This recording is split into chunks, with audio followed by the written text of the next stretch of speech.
and it's day 13 of our daily vlog here at Project Eliseg 2011.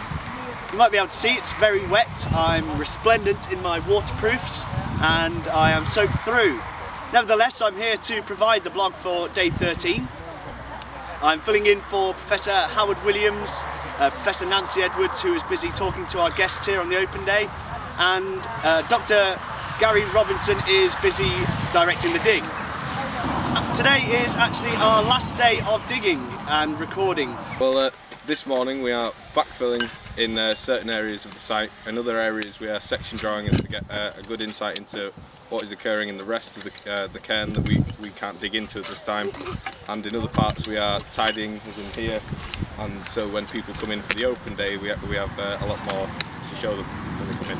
I was excavating, just taking the loose out of this area here because of the nature of these stones here. We thought that it might be a kist, and just gently moving the soil away like that, and a piece of white, not white, but creamy bone appeared.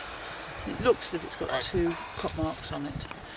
It's probably a piece about the size of the end of the thumb, so it's quite a sizable piece, and very thin, almost like a skull bone, possibly 94 centimetres.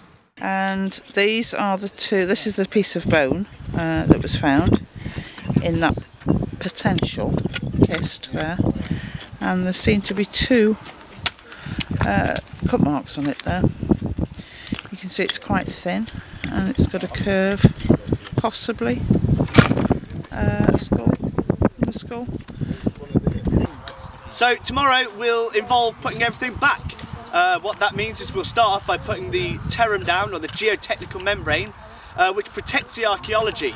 Now what it also means is that if we do come back next year and we do decide to come back to the same areas, we'll be able to dig down and know exactly where we got down to. After that, we'll have to replace all of the stones and all of the soil that we've taken out this year as well.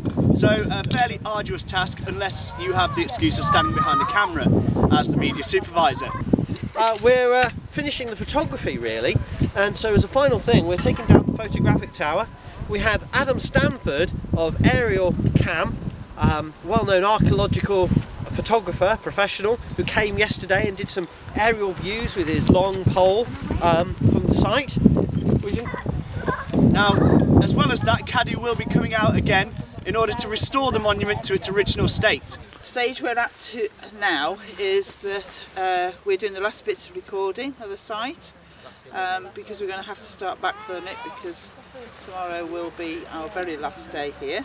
Hopefully we'll be back for another season. It's become very interesting here, as I'm sure anybody will have seen who's been looking at the blog.